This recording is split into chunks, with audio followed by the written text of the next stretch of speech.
আসসালামু আলাইকুম, good morning সবাইকে। আজ আমি মডার্ন পিরিয়ড নিয়ে বসে গেছি আপনাদের মনে রাখার কৌশল বানানোর জন্য। মনে রাখার কৌশল, আমি যদিও পড়ার সময় মনে রাখার কৌশল দিয়ে পড়িনি, কিন্তু আজ সকাল সকাল ভিডিও বানাবো, তাই আপনাদের অনেক ডিমান্ডের মডার্ন পিরিয়ডের মনে রাখার কৌশল বানানো চেষ্টা করেছি আমি। তো এখন বানানোর সাথে সাথে আবার ভিডিও করতে বসে গেলাম। দেখুন, মডার্ন পিরিয়ডের সবচেয়ে গুরুত্বপূর্ণ লেখকরা George Bernard Shaw, D H. Lawrence, Ernest Hemingway, Joseph Conrad, T S. Eliot, W B. Yeats, C M. Forster. এরা হচ্ছেন মডার্ন পিরিয়ডের বেশি গুরুত্বপূর্ণ লেখক ইংলিশ লিটারেচারের। এখন আসি মনে রাখার কৌশল সহ হচ্ছে টি.এস. ইলিয়ট। আগে আসেন বইয়ে কি আছে দেখি। T S. Eliot, Thomas Stearns Eliot, তার পুরো নাম হচ্ছে টমাস স্টার্ন ইলিয়ট। তার সবচেয়ে গুরুত্বপূর্ণ লেখা দ্য ওয়াস্টল্যান্ড। তার আরো লেখা আছে the love song of J Alfred প্রুফক, journey of the ম্যাজাই। তারপরে তো ওয়াস্টল্যান্ড আছে, ওয়াস্টল্যান্ডের এই যে 5টা ভাগ আছে। তারপরে martyr in the cathedral, জেরনসন, ash Wednesday, এগুলো হচ্ছে পড়তে হয়। এখন আমি আসি এটা আপনি কিভাবে মনে রাখবেন। এই যে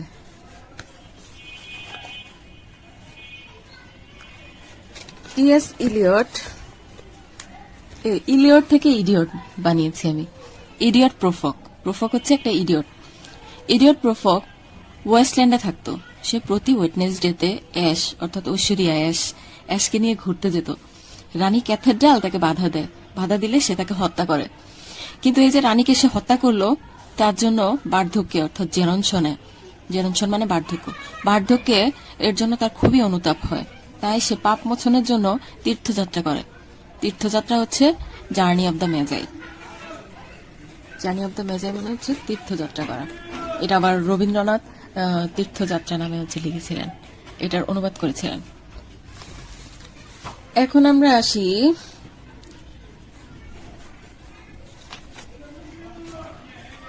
ডি.এইচ. লরেন্স। ডি.এইচ. লরেন্স মানে হচ্ছে David Herbert Lawrence. David Herbert Lawrence, তার বিখ্যাত লেখাগুলো sons and lovers, lady Chatterley's lovers, the rainbow, women in love, white peacock. এখন লেখাগুলো আপনি কিভাবে মনে রাখবেন? আচ্ছা, একটু বলে রাখি হচ্ছে ডি.এইচ. লরেন্স মনে রাখার কৌশল। ডি.এইচ. লরেন্স মনে রাখার কৌশল খুবই ইলজিক্যাল, এটা আসলে কিছু বানানোর মতো ছিল না। তো আমার বেবি হচ্ছে এই যে রেনবো কালার করে সারাদিন, মানে অনেকগুলো কালার দেখলেই সে রেনবো কালার করে, তার জন্য আমার এটাই মাথায় ছিল। লরেন্স রেনবো কালারের লজেন্স দিবে সন্স অ্যান্ড লাভার্সদের। তার লজেন্স খেয়ে লেডি চ্যাটারলি নামে এক ওমেন তার প্রেমে পড়ে যাবে, ওমেন ইন লাভ। তার লেখাগুলো ছিল রেইনবো, সন্স অ্যান্ড লাভার্স, তারপর লেডি চ্যাটারলি লাভার্স, আর হচ্ছে ওমেন ইন লাভ। অল্প একটুতেই আপনার সবগুলো চলে আসছে। এখন আমরা আসি তারপরে কি আছে, Ernest Hemingway. Ernest Hemingway American উপন্যাসিক। তার লেখা যেগুলো আমাদের পড়তে হয়, a farewell to arm, the old man and the sea, for whom the bell tolls, the sun also rises, man without women, Indian camp. এ কটা পড়লেই হয়, বাকিগুলো তেমন একটা কোনো কোর্সের নাই, এমনিতেই বইতে দেওয়া আছে, আপনারা পারলে পড়ে নেবেন, বাট পড়তে হয় না এর থেকে। এখন আমি আসি মনে রাখার কৌশল নিয়ে। আচ্ছা, আর্নেস্ট হেমিংওয়ে একজন অনেস্ট বৃদ্ধ লোক। এই যে আর্নেস্ট থেকে আমি অনেস্ট নিয়েছি, লিঙ্ক না থাকলে তো মনে থাকে না। আমি যদি ওইটা লিঙ্কটা না দিয়ে এমনিতে বলতাম তাহলে সেটা হয়তো মনে থাকতো না, তার জন্য আমি আর্নেস্ট থেকে অনেস্ট নিয়েছি। একজন অনেস্ট বৃদ্ধ লোক, ওল্ড ম্যান, বৃদ্ধ লোক ওল্ড ম্যান। হ্যাঁ, একজন অনেস্ট ওল্ড ম্যান, বৃদ্ধ লোক না বলে শুধু ওল্ড ম্যান বলেন। একজন অনেস্ট ওল্ড ম্যান যুদ্ধ থেকে ফিরে আর্মসকে বিদায় দিলেন, মানে অস্ত্র ত্যাগ করে ফেললেন।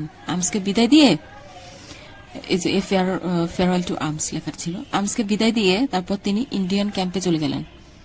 সেখানে গিয়ে দেখলেন কত ম্যান উইদাউট উইমেন। হ্যাঁ, মানে কারণ উইমেনরা সব যুদ্ধে নির্যাতিত হয়ে মারা গেছেন, শুধু ম্যানরা বেঁচে আছেন। সেটা দেখে তার খুব দুঃখ হলো। তো সেটা তো চলে গেল সেই ঘটনা। এরপর পরদিন কি হলো, পরদিন সূর্য উঠলো, সানরাইজ হলো, হলে যুদ্ধে বীরত্বের জন্য তাকে বেল টুস দেওয়া হলো। ফলে কি হলো, একজন অনেস্ট ওল্ড ম্যান সে যুদ্ধ থেকে ফিরে আর্মসকে বিদায় দিল, ফেয়ারওয়েল টু আর্মস। তারপর তিনি ইন্ডিয়ান ক্যাম্পে গিয়ে দেখলেন কত ম্যান উইদাউট উইমেন, কারণ উইমেনরা সব যুদ্ধে নির্যাতিত হয়ে মারা গেছেন। পরদিন সানরাইজ হলে যুদ্ধে বীরত্বের জন্য তাকে বেল টুল দেওয়া হলো। এই গেল আর্নেস্ট হেমিংওয়ে। তারপর আসি ইএম ফস্টার। ইএম ফস্টারের কোর্সে, অর্থাৎ জাতীয় বিশ্ববিদ্যালয়ের কোর্সে এবং অ্যাফিলিয়েটেড কলেজের কোর্সে এ প্যাসেজ টু ইন্ডিয়া এই লেখাটা শুধুমাত্র হিসেবে আছে, কিন্তু তার প্রতিটা লেখাই মোটামুটি ইম্পর্টেন্ট। এখানে যেগুলো দেয়া আছে, my wood, the passage to India, তারপরে a room with a view, where angels fear to tread, তারপরে সেলেস্টিয়াল অমনিবাস খুব ইম্পর্টেন্ট একটা লেখা। এখন আপনি এটা কিভাবে মনে রাখবেন সেইটাতে আসি। এই যে ইএম ফস্টার থেকে ফরেস্ট করেছি আমি। হ্যাঁ, লিঙ্ক থাকলে মনে থাকে। ফরেস্ট থেকে উড নিবে, মানে কাঠ নিবে, উড নিয়ে তা দিয়ে নৌকা বানাবে, নৌকা দিয়ে সে ইন্ডিয়ায় আসবে, প্যাসেজ টু ইন্ডিয়া মানে ইন্ডিয়া ভ্রমণ আর কি। নৌকা দিয়ে ইন্ডিয়া আসবে, প্যাসেজ টু ইন্ডিয়া। এসেই অমনি একটা বাস পেয়ে যাবে, অমনি বাস লেখা। বাসে সে হোটেল রুমে যাবে, হোটেল রুমে গিয়ে জানলা দিয়ে ভিউ দেখবে, এ রুম উইথ আ ভিউ। আর মুখে বলবে আমি সেখানে যেতে পারি যেখানে অ্যাঞ্জেলস ফেয়ার টু ট্রেড, মানে যেখানে অ্যাঞ্জেলরাও যেতে ভয় পায়। স্ক্রিনশট নিতে পারেন যদি পছন্দ হয়, আর যদি পছন্দ না হয় তাহলে তো আপনার মতো আপনি বানিয়ে নেবেন। তারপরে আসি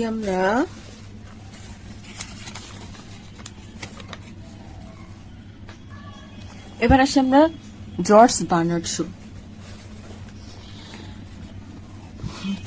শো। তাকে বলা হচ্ছে father of modern English literature বা মডার্ন ড্রামা। হ্যাঁ, ড্রামার জনক বলা হয় এই যে জর্জ বার্নার্ড শোকে, যে বিশো বা জর্জ বার্নার্ড শো। তিনি কিন্তু নোবেল লরিয়েট ছিলেন। এখন আসি ডাব্লিউবি ইয়েটো, জর্জ বার্নার্ড শো ছিলেন, ডাব্লিউবি ইয়েটো নোবেল লরিয়েট ছিলেন। কারা নোবেল লরিয়েট ছিলেন সবার একটা তালিকা আমি আপনাদের ভিডিও শেষে দিয়ে দেব। জর্জ বার্নার্ড শোর লেখাগুলো, মানে ইম্পর্টেন্ট লেখাগুলো যেগুলো বিভিন্ন কোর্সে, বিভিন্ন বিশ্ববিদ্যালয়ের, ঢাকা ভার্সিটির বা কি বলে ন্যাশনাল অথবা অ্যাফিলিয়েটেড কলেজের কোর্সে আছে, সেই লেখাগুলোই বেশি ইম্পর্টেন্ট দিয়ে এখানে দেওয়া হয়েছে। কিন্তু অনেক লেখা লিখেছেন, সত্য দেয়া নেই। Man and women, arms and the man, Caesar and Cleopatra,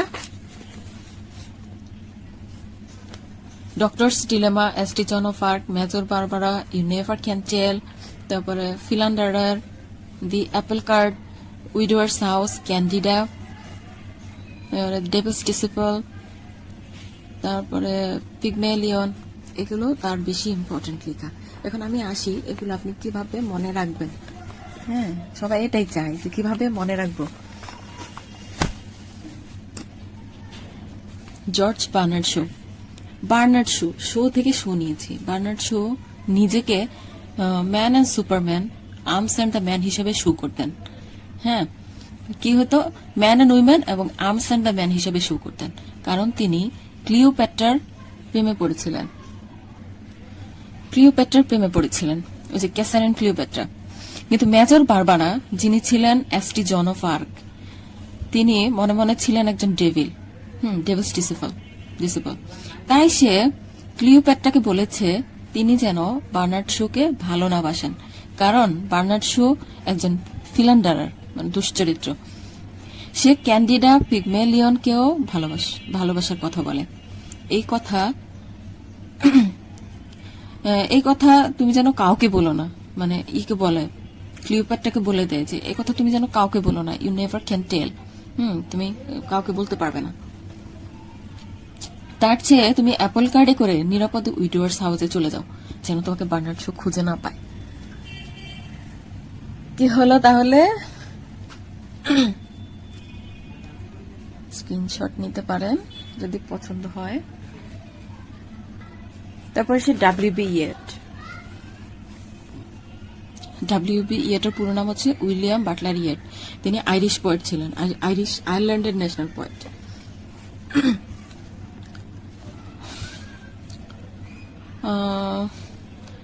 তার ফেমাস লেখাগুলো হচ্ছে second coming, a prayer for my daughter, তারপরে Easter 1916, a prayer for old age, the lake isle of Innisfree, no second Troy, a dream of death, Leda and the swan, the sailing to Byzantium.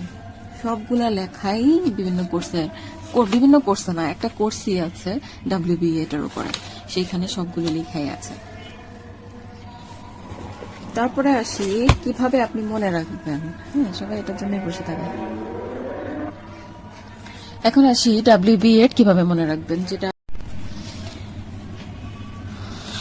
Years মর্গানকে ভালোবেসে lack কিসেল of Innisfree, মানে Innisfree ল্যাকে বসে লিখেছিলেন no second Troy. এই যে no second Troy লেখাটা মর্গানকে নিয়েই লেখা আসলে। কিন্তু মর্গান লেডা অ্যান্ড দ্য সোয়ানকে ভালোবেসে ইয়ার্সের জীবনে আর কখনো সেকেন্ড কামিং করেননি, আর কখনো সেকেন্ড আসেননি। তার ড্রিমের ডেথ হওয়ায়, মানে ইয়ার্সের ড্রিমগুলার ডেথ হওয়ায়, ড্রিমগুলো মারা যাওয়ায় সে বাইজেন্টিয়ামে চলে যায়। সেখানে এক ইস্টার সানডেতে সে তার ওল্ড এজের জন্য প্রে করলো, মানে বৃদ্ধ বয়সের জন্য সে প্রার্থনা করলো, এবং একটি মেয়ে সন্তানের জন্য প্রার্থনা করলো, এ প্রেয়ার ফর মাই ডটার। তার মেয়ে সন্তানের জন্য প্রার্থনা করলো। এখন আরো কিছু ছোট ছোট লেখা, মানে রাইটার দেখা যায় কোন রাইটার একটা দুটা করে লেখা পরীক্ষায় আসে ইম্পর্টেন্টলি, সেরকম কিছু আমি বলবো। আলেকজান্ডার ক্যাম্পবেলের একটা লেখা ইম্পর্টেন্ট হচ্ছে হার্ট অফ ইন্ডিয়া। এখন আমি এটাকে করেছি হচ্ছে হার্ট অফ ইন্ডিয়াতে ক্যাম্প করবে ক্যাম্পাবেল, এতটুকুই। অরুন্ধতী রয়ের গড অফ স্মল থিং পরীক্ষায় আসে, অনেক আসে, শুধু ইয়ার জন্য ইংলিশ লিটারেচার না, ইন্টারন্যাশনাল অ্যাফেয়ার্স হিসেবে পরীক্ষায় আসে। অরুন্ধতী গড, অরুন্ধতী দেখলেই আমার গড মনে আসে, বা Arundhati God of small thing. এরপরে আসি অমর্ত্য সেনের পভার্টি অ্যান্ড ফেমিন, তারপরে অন এথিক্স অ্যান্ড ইকোনমিক্স, আরো কি যেন the uncertain glory, development of freedom, এগুলো ইম্পর্টেন্ট। তো আমি এগুলা আসলে কিছু বানানোর চেষ্টা করিনি, এমনিতে একটা যে Amar ethics eco glory freedom poverty famine, Amar ethics eco glory freedom poverty famine. এটা কিছু কয়েকবার আপনি 7-8 বার বলতে বলতে দেখবেন যে আপনার অমর দেখলেই বাকিগুলো সব এমনিতে মনে আসবে। যেমন আমি বাংলা লিটারেচার যখন পড়তে গেছি, আমি হচ্ছে ওই যে সমার্থক শব্দ মনে থাকে না দেখে এরকম করে বানিয়ে নিয়েছিলাম যে আকাশ অব্রম্বর অন্তরিক্ষ অনন্ত গগন ভৌম শূন্য নীলিমা তুলুক নব শূন্য লোক, এরকম করে এটা অনেকবার বলতে বলতে এরকম সব মুখস্থ হয়ে গেছে। প্রায় 50টার মতো আমি এভাবে মুখস্থ করে ফেলছি। এরকম যে Amar ethic eco glory freedom poverty famine, Amar ethic eco glory freedom poverty famine. Anita Desai দেশি, হ্যাঁ দেশি টুয়েলাইট গেম, এই যে গেম অফ টুয়েলাইট আর হচ্ছে দিশাই দিয়ে দেশি টুয়েলাইট গেম। তারপরে আসি বারাক ওবামার লেখা the audacity of hope, dream from my father, change we can believe in. এগুলাকে একসাথে ওবামার হোপ ড্রিম চেঞ্জ হয়, ওবামার হোপ ড্রিম চেঞ্জ হয়। তারপর আর কিছু ফিদেল ক্যাস্ট্রোর গেরিলা অফ টাইম আর হচ্ছে স্ট্র্যাটেজিক ভিক্টোরি। এগুলো যে ফিদেল ক্যাস্টাইমস ভিক্টোরি, এই যে ফিদেল ক্যাস্ট্রো ক্যাস্টর সাথে টাইম, গেরিলা অফ টাইমের টাইম, আর হচ্ছে স্ট্র্যাটেজিক ভিক্টোরির ভিক্টোরি।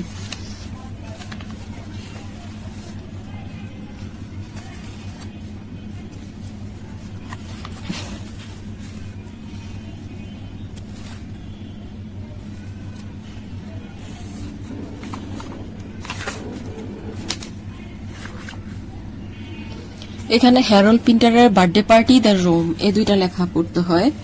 আর হচ্ছে হেনরি কিপসনের এ ডলস হাউস, এটা পড়তে হয়। ইপসন ডল এরকম বলতে বলতে এটা এসে যায়। তারপর হচ্ছে মেলভিলের মবিডিক, হ্যাঁ একসাথে মোবাইল, মেলের মো আর হচ্ছে মবিডিক, এই যে মোবাইলের মুভি আর হচ্ছে ভিলের ভিল মোবাইল। তারপর হচ্ছে ম্যাসফিল্ডের midsummer night's dream, midsummer night, Shakespeare ছিল মিডসামার নাইটস ড্রিম, আর ম্যাসফিল্ডের হচ্ছে মিডসামার নাইট, গ্রীষ্মের মাঝরাত। হ্যাঁ এই যে ম্যাসের মাঝ আর হচ্ছে নাইটের রাত, আর ফিল দেখে গ্রীষ্ম মনে আসে, এজন্য আমি গ্রীষ্ম লাগাইছি এখানে। গ্রীষ্ম আবার এখানেও সামার আছে, এই ফিল দেখলেই সামার মনে আসে। হ্যাঁ জেমস জয়েসের স্টিম অফ কনসিয়াসনেস, জয়স্টিক আছে না যে খেলেন যে আপনারা, জয়স্টিকের স্টিম, জয়স্টিম।